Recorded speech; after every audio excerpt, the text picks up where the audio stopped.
Well, hello and welcome everyone. I'm delighted to have you here with me on this presentation on designing a flourishing life, exploring how science of positive psychology can help us to build sustainable health, well-being, healthier lifestyles. My name is Evgeniya. I'm a registered dietitian nutritionist, certified diabetes care and education specialist. I have a degree in positive psychology, and I call myself a positive psychology practitioner. I'm also a published author of a well-being planner. Check it out. I poured all my love and knowledge on well-being there. And I also work in the endocrinology department in Chicago, where we are helping individuals with lower socioeconomic status to manage quite complex cases of diabetes. So that's where I am. And in my practice, I try to go beyond just diabetes education, nutrition education. I try to help my patients to redesign their lifestyles towards more health, enjoyment, sustainability. I want healthy lifestyle, feel good, so it's something you can maintain for life rather than view as a quick fix, a short-term diet. Because we all know lifestyle really matters for our diabetes management. Okay, and by the end of today's session, you're going to learn a new positive psychology approach to better health and sustainable habits. We're going to get introduced to an evidence-based model of well-being. More on that later. And finally, at the end of the session, hopefully we will co-create a real practical tool which you can take with you and start using in your personal life and maybe professional practice since tomorrow. Okay, but first, let's think what is actually wellness. Typically, when I ask an individual, hey, what wellness is, someone is telling me about healthy diet and exercise regimen, and it's all about these two parts, exercise and eating and exercising. It's my wellness prescription, it's my wellness plan. But if we look at the literature, actually wellness is way more complex. For example, in 2006, PhD and psychologist Margaret Warbrick introduced a wellness model with eight interrelated dimensions of life. You can see there is emotional, where coping effectively with life, cultivating satisfying relationship take place. Environmental well-being, living in surroundings that promote safety, comfort, well-being. Financial part, managing financial resources to meet basic needs and feel safe. Intellectual well-being, expanding knowledge, creativity, and just embrace lifelong learning. Occupational, finding fulfillment and meaning in work, caregiving, school, volunteering, whichever your occupational sphere is. Physical well-being, maintaining health through movement, nutrition, sleep. We all know that, right? Social, building strong, nurturing, dependable relationships. And spiritual well-being, living in alignment with your values, beliefs, finding sense of purpose. So in her work, she highlighted that true health and wellness, it's actually a balance and health in all of those domains. I typically don't say perfect amounts of wellness and all, but more like a harmony, more like a balance among them. So yes, wellness is more complex. It's not only physical domain. We have to take the whole person into consideration. But what is well-being then? And to answer this question, we actually will take a look at the science of positive psychology. Historically, psychology was focused on treating mental suffering. It was mostly about diagnosing and treating mental illness, which is indeed very, very important work. But over the years, experts came to the conclusion that by reducing the amount of suffering, we are not necessarily building more flourishing lives. So in 1998, just think it's like 25, 27 years ago, so recent, Martin Seligman, today still professor at University of Pennsylvania, and at that time he was a president of American Psychological Association. He introduced a new field of positive psychology, where he basically, his vision, his goal was to shift the focus of psychology towards exploring what makes life worth living. Basically, he called it the science of human strength, meaning, and fulfillment. And one helpful way, obviously, he didn't cancel the full psychology and said, hey, there's negative psychology, there's positive psychology. No, it was just a new branch, but it was a very novel idea to shift that focus. I just want you to kind of understand this. And one easy way to envision this is to look at the continuum of well-being. From -5 to 0 to 5, now we can see that focus of positive psychology is studying what keeps those who are happy, happy, how to prevent mental illness. So while traditional psychology is still looking on mitigating the mental suffering.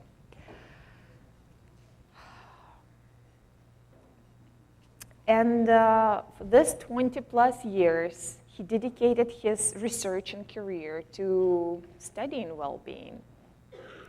And the beautiful part is that it's not just fuzzy, feel-good concept, which we cannot track or measure. No, it has measurable benefits. And as you can see, those benefits are incredible. People with higher levels of well-being, which is typically studied as a subjective well-being, show better health, stronger immune function, they live longer, they have lower rates of cardiovascular mortality, they sleep better, they stress less, they buffer it from stress, they have greater self-control, emotional regulation. And this is not the whole list. You can take a look at the literature. I will provide the references at the end of this presentation so you can take a look at the papers. There's randomized controlled trials, there is some associations, various studies were done. So we can see a lot of good data coming associated with well-being and various metrics of life. And basically his core question was not only what's good with those who have higher levels of happiness, but how we can assess, and most importantly, how we can enhance our well-being. So the product of basically his answer to these questions became this model, PERMA model. It's a evidence-based well-being model with 5 core elements, which are positive emotion, engagement, positive relationships, meaning, and accomplishment. Through this model, he identified 5 core building blocks of what encompasses, what flourishing life is comprised of. So now let's take a look at each element and see what we can learn. Positive emotions. So it's our ability to experience more positive than negative emotions through practices like gratitude, savoring, mindfulness, all these positive things we can do with our lives. And the emotions go beyond just feeling happy or joyful. It can be serenity, much more calm happiness. It can be love, gratitude, amusement. Remember how we were laughing yesterday, the laughter yoga? It was all very beneficial for our overall well-being. Or when you go outside and you see marvelous mountains, it's sense of awe. It's also positive emotion. So basically, they not only feel good in the moment, the evidence shows that more positive emotions, they broaden our thinking. We start literally see more options on how to deal with the situation. They buffer us from stress. They strengthen our connections with other people. So when we talk about building healthy habits and reflecting on how positive emotions can help, it's just positive reinforcement. Literally, something which you feel good doing, you're likelier to repeat, right? So bringing more positive emotions to your healthy habits can help you to sustain that habit. You don't even need to look at the big science or big data there. It's just very self-explanatory. Next element is engagement. And engagement occurs when we are fully absorbed in activity that present meaningful challenge. This often leads to the state which one of the fathers of positive psychology, Csikszentmihalyi, called state of flow. Full immersion when you feel that the time stops. We all experience that at some points of our life or day when we are like listening to music, playing an instrument, maybe working, sometimes riding our bikes. You all have your activities which bring you to that state of flow. And there are various ways to get in that flow state, which is very beneficial for us. One of them is using personal character strengths. It's a whole another concept. I mean, you probably understand personal character strengths. We all were born with certain set of strengths. But actually, if you go and do a little research, you will find some assessments, validated metrics on how to actually assess your personal profile with your character strength and how to leverage it for better performance in your daily life. It's not the topic of today's presentation, but I could give another one on that because I really love that concept, one of the also core ones in positive psychology.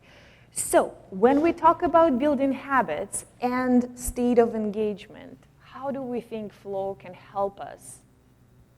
Of course, it will help us to overcome the resistance. Even if the behavior, new healthy behavior, feel a little challenging, if we are getting in the state of flow through that behavior, we are likelier to go back to that behavior. We are likely to continue in being more consistent with that healthy habit.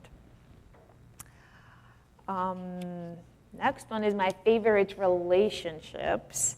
So positive relationships are fundamental, foundational for our well-being.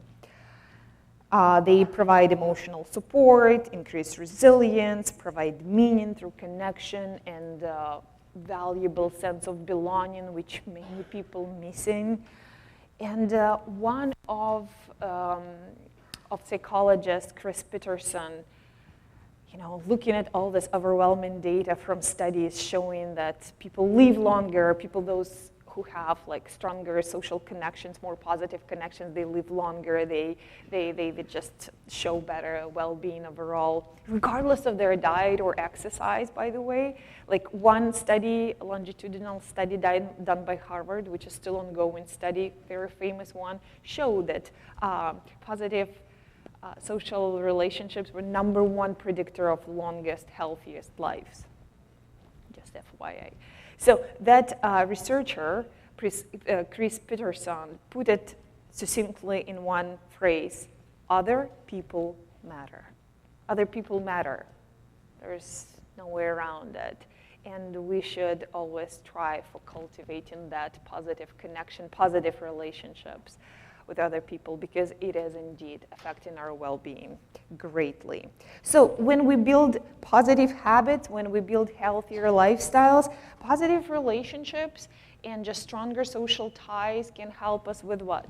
Emotional support, accountability, just, again, overcoming this resistance becomes easier when someone is holding your hand or someone is cheering you up, even maybe someone who doesn't go with you for that run, but just call you and say, hey, how is your running going? You know, did you go to your doctor's appointment? It becomes easier for people. So this is R of PERMA, and next one is M, meaning. Meaning is very interesting. It's very interesting. Meaning involves belonging to something larger than self. Belonging or serving something larger than oneself. It can be cause, community, spirituality, or even family. A strong sense of purpose sustains motivation, especially during adversity, and is closely connected to greater flourishing. So whether it's personal, academic, professional domain, reflecting on your why is always important. That is why when we are building healthier habits, asking our patients or ourselves on what is your why of doing this can help us to get down to that intrinsic motivation. Remember, we were talking about intrinsic motivation yesterday with one of the speakers where she was explaining it like something which comes from your internal values. It's not prescribed by your doctor or someone recommended it from the street or on TV. It's your authentic choice. So, reflecting on your own why this behavior important? Yes, it may be challenging, but it's important. It brings you to that authentic motivation, intrinsic motivation, and helps you to kind of remind yourself, I'm doing it because of this, and this is important to me. Maybe it's a part of my identity or my future identity. Okay, and the final element of PERMA is accomplishment. Accomplishment, basically pursuing goals, building competence, achieving mastery in meaningful areas that all fosters competence and fulfillment.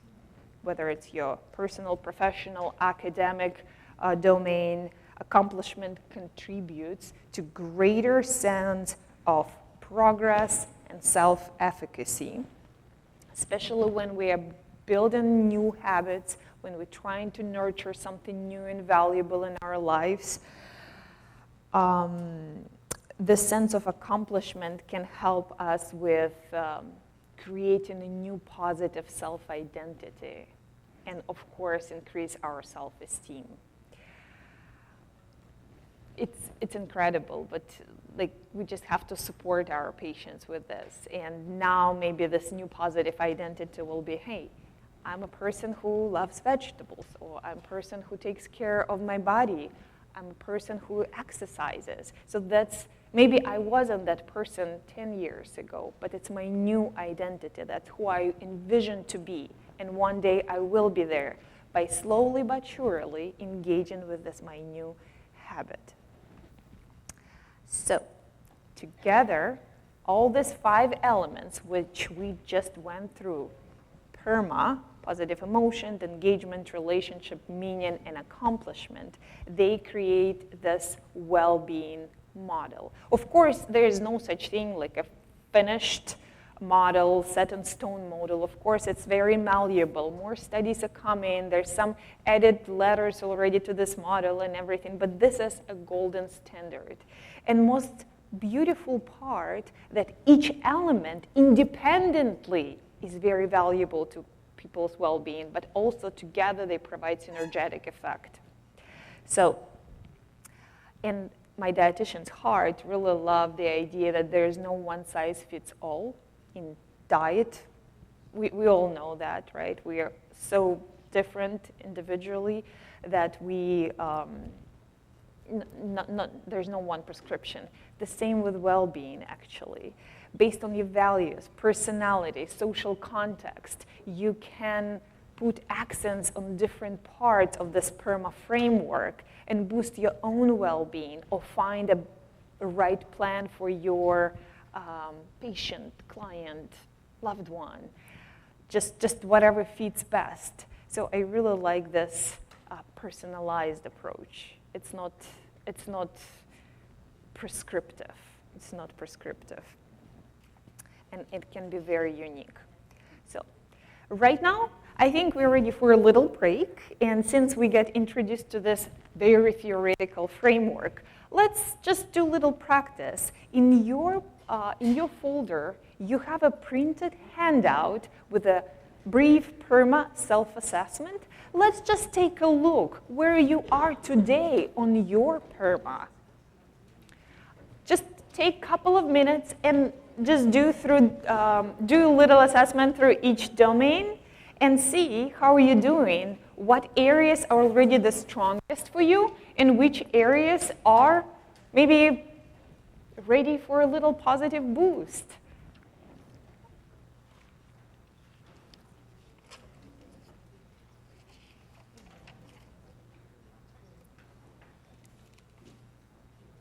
So you can just take a look at your positive emotions, at your engagement generally, relationships, meaning, and accomplishment. This is just a brief idea on how to do that. There's a full deep assessment you can do on the website I provided. It's all free.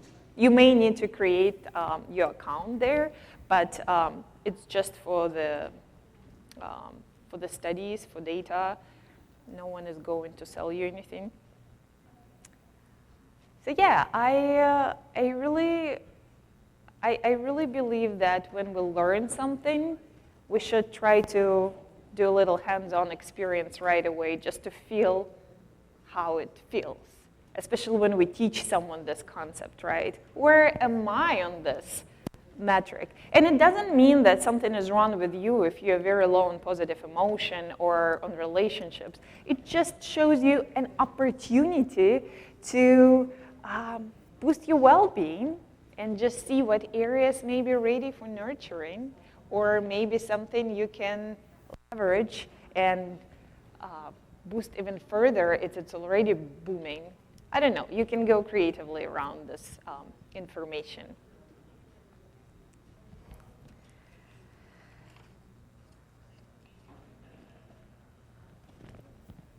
Are we ready to move on? I think the time is telling us we are. So let's go back to our wellness model. We all know for the diabetes is a lifestyle condition, right? So we can do a lot with our lifestyle to improve the status of our health, our blood sugars. So in the physical health domain, there are certain behaviors which are very helpful in order to see improvement, right? So they are what? You tell me. They are physical activity, regular physical activity. They are regular diet, not regular diet, but balanced diet, good nutritious diet, right? And then there is a sleep, appropriate amount of sleep and rest in your day. And also there are some diabetes-related self-care behaviors. We all know those. Taking your medications, picking up your medications, showing up for your appointments, checking your blood sugars, whatever option you prefer, et cetera, et cetera. So right now, we are diving in our final part of this presentation where we're going to do a little bit more interaction with each other. I think it's time to, wake up a little bit. And let's just try to see how we can permify our physical health domain. And hopefully, by the end of this exercise, we will co-create a tool where we will go through each of the healthy behaviors. I just named 4 of them, right? And see how we can bring as many PERMA elements into each. So the goal is, and actually I didn't even explain it, but when you educate someone on this physical health domain, right, what questions we typically ask? I don't know, but sometimes I hear that we just like, are you exercising 150 minutes per week? Are you doing this? Are you doing that? So we know our standards of care, know what needs to be done to feel good and to see better numbers. But sometimes we don't go through that motivational interviewing route. Maybe you all do. I wasn't, just when I was just starting. I was more like going by the book and just assessing where we are, how many cups of vegetables, how many glasses of water. But actually, what if we bring more positive psychology in our assessments? And it doesn't have to be a big whole thing, like right now, with a degree in positive psychology, I'm going to bring this positive psychology into your life. No, I can just, without even mentioning the fact that I'm actually checking your positive emotion status, I can just say, hey, what healthy activities generate positive feelings? What brings you joy? Maybe pride, gratitude, right? How might you leverage your personal strengths in this behavior? Like, I see you're very, I don't know, very kind, or you're very, you have a strong love of learning, how this can help you to improve your eating habits or sleep patterns or something else. What healthy behaviors can strengthen your connections with others? What healthy behaviors connect you to greater purpose or sense of contribution? Maybe volunteering for organization which helps other individuals with similar condition, or finding some meaningful ways to engage with this healthy habit. Or what behaviors provide you sense of accomplishment, right? We don't even have to mention that we are doing something different, but kind of doing something novel in our approaches rather than being just a strict doctors in the room, which I was. Oops, sorry. Okay, so right now, let's take 5-10 minutes. I think we have 5-10 minutes, and engage in that activity. So basically, I just demonstrated you really quickly. Each table has one healthy behavior assigned. And the goal is, of course, to boost your R in PERMA, to make you more socially connected and boost your well-being, hopefully having more positive emotions today. But also, remember, we are co-creating a tool which you can start using in your own practice. So basically, every table have this behavior, and now you will have a little brainstorm session for next few minutes where you permifine that behavior. At the end of this 5-10 minute break, you will share with us your top idea, and we will see if this will all be, I hope it will be a beautiful synergetic effect, and we will have that tool created for us. Okay, are we ready to start? Is it all clear? Because maybe, yeah, all clear? Okay, so let's just turn to your neighbors and start discussing how we can bring more PERMA elements into that behavior. If you want, I can put the PERMA here.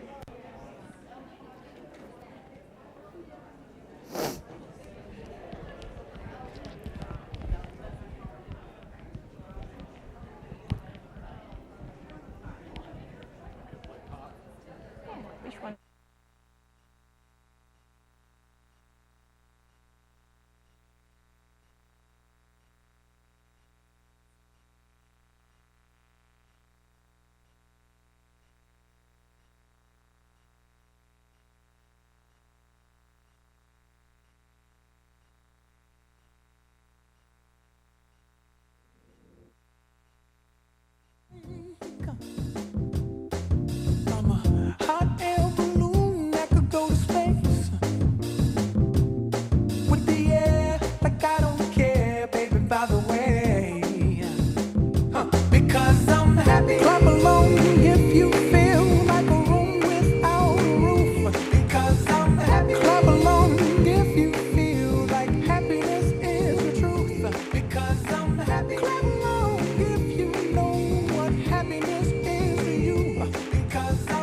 Clap along if you feel like that's what you want.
Hello, hello. I cannot change my slides.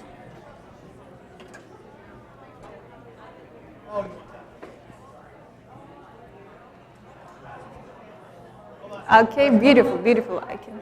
Good, good, good. Okay, guys. Hello, hello, hello, hello. Are we good now? Are we ready to go back? We're ready to go back? All is good? All is good?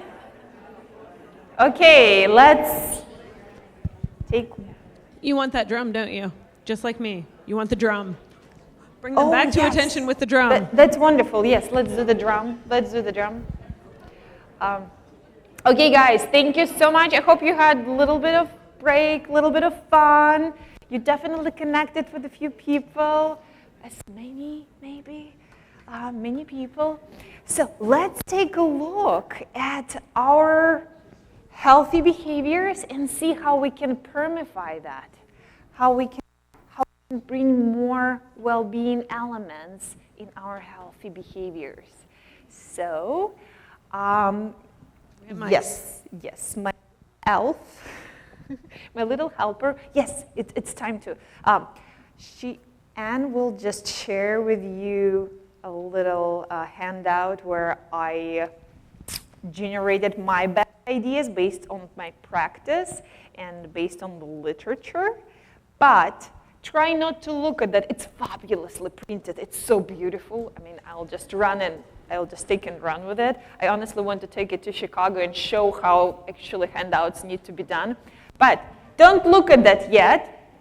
Let's just see what did we generate in the room, because I assume many of these things you already came to. Many of these things you already identified. So, nutrition tables, people who were assigned healthy eating, what ideas did you get? You can just shout it, or maybe do it in a more civilized way. I don't know how it is accepted in Alaska. In Chicago, we're pretty loose. If you shout it out, we have to repeat it for the people online. Top ideas, maybe Where's one or two table? ways to permify nutrition. Physical activity. Please don't be shy. Oh, here, I'm coming. Listen to our patients. What? Listen to our patients. Active listening. Active listening. So what element of PERMA? What element?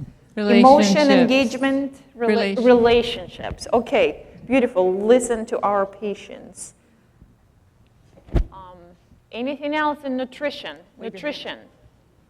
How we can make nutrition more positive?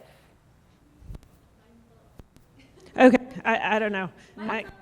Mindful eating. Mindful eating from the back. Okay, through mindfulness, we can bring more positive emotions, for sure, because it can boost your a sense of calm, gratitude. Mindfulness can open a whole door to many things. For many people, it can be just joy, greater enjoyment, and things like that, but you don't know where mindfulness can lead you. To me, it's more like state of serenity. Sorry. We have another one back here. Great. One more nutrition idea? We're nutrition. We maybe didn't understand the assignment, but so we focused on positive emotion. Like, we just formed a question: what do you do in your daily practice that makes you feel like gratitude or prideful? And we shared, like, we like to pack our lunch because we make homemade meals that are really good, and that kind of gave us a feeling of gratitude and pride. And pride, exactly. It's actually also a sense of accomplishment. It's like something I've done, right? Self-care, but yeah, positive emotion as pride and meaning also, like my why, right? I want to nurture myself, nourish myself to my best abilities. Yeah, when I pack my lunches, some people saying like, really, you do it every day? And I'm like, yeah, I actually enjoy doing it. Like I feel sometimes bad because not everyone is really doing it. But you're right, thank you so much. It's a great idea. My favorite is actually thinking about nutrition and relationships and maybe bringing more positive social connection into your new healthy habits around eating, like doing it as a family activity, like meal prep and cooking together and even cooking for friends, because we all know that eating healthy is great, but also hosting people and sharing with other people that healthy food is also great. So I would really encourage you to try that, like when you experiment with a new recipe, not only enjoy it yourself, but also try to share it with other people and try to make it as social as possible.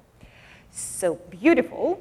So next domain is, so these are some ideas. You have them in that handout, and at the end I will also give you a QR code which you can scan and just download this handout.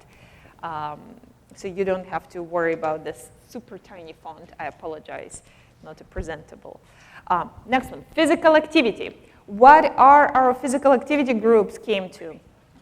How do we permify our physical activity domain? Any ideas? Okay. Por favor.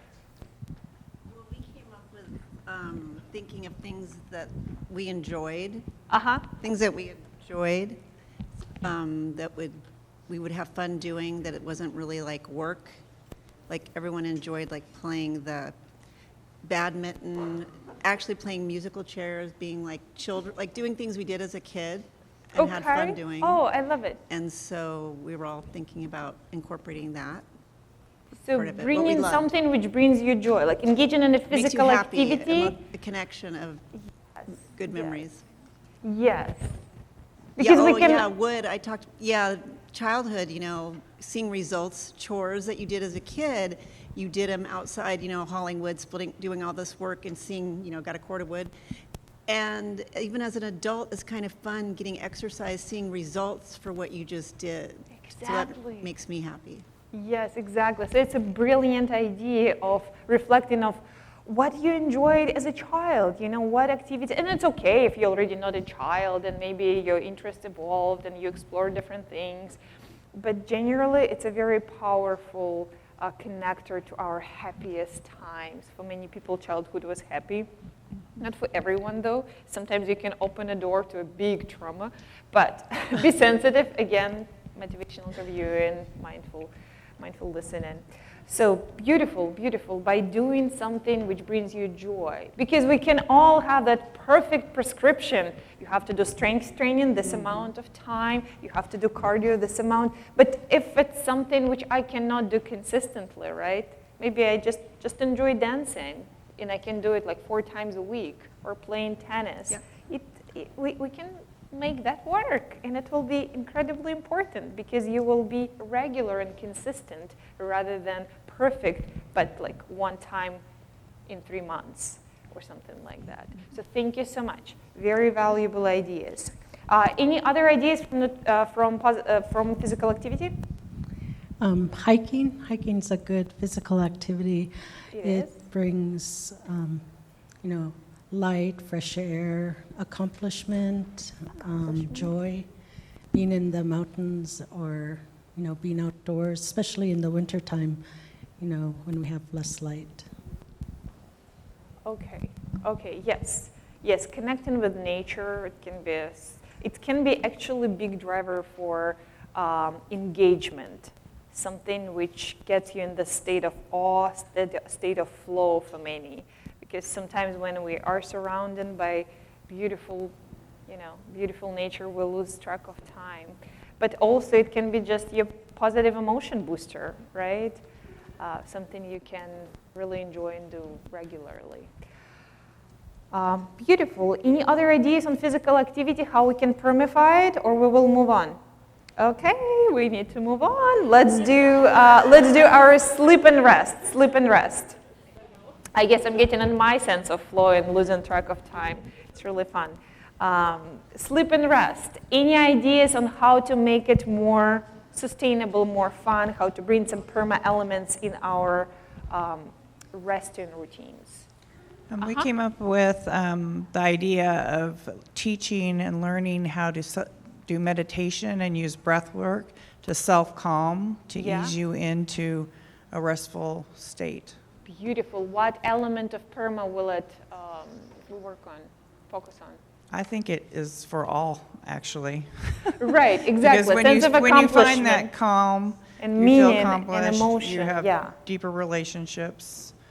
Absolutely, absolutely. Breath work can be a social connector as well. You can do it as a group, you can teach someone, or you can just practice love and kindness when you are sitting by yourself, but you're connected to humanity, basically everyone in the world. It's incredible. Thank you for that idea. I don't think I have it in my beautifully printed handout. Okay, and I apologize, we cannot hear from all the tables, but you have space to write in that handout, and you can just put your ideas there. And lastly, diabetes-related health behaviors. I think it's the most challenging one because it's really hard to make it fun to call to your pharmacy for refills or to go to your doctors. But can we permify diabetes-related health behaviors? Any ideas? Any ideas? I'm coming. If we revisit the wins of the week or ask what's going well for you, and sometimes they get stuck and they don't know, and then you can suggest a few things. What kind of vegetables did you eat? That was a win this week. Or what kind of proteins did you choose? Those things keep your blood sugars lower if you eat them before your carb. And so revisiting their sense of accomplishment, and then maybe asking, who did you do these activities with? And then pull in how important these relationships are. Lovely. That's great. That's great. I love the bringing the sense of accomplishment. How many times did you do it? How did it make you feel? So you start feeling proud, and we have some positive emotions here. So yes. Adults are just like children. We have to remind them on what goes well, right? Hey, it's something to celebrate. Yeah, it can be a small victory, but for you, it's a victory, and it's definitely beneficial for your health. Okay, so you can see. I apologize for not being able to hear from as many groups as possible. This is the QR code, which you can scan and get the downloadable version of this handout, which you can start using.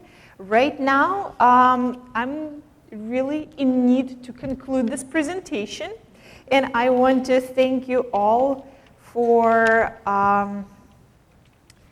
this magic of synergy, for just going with me and trusting me and learning with me.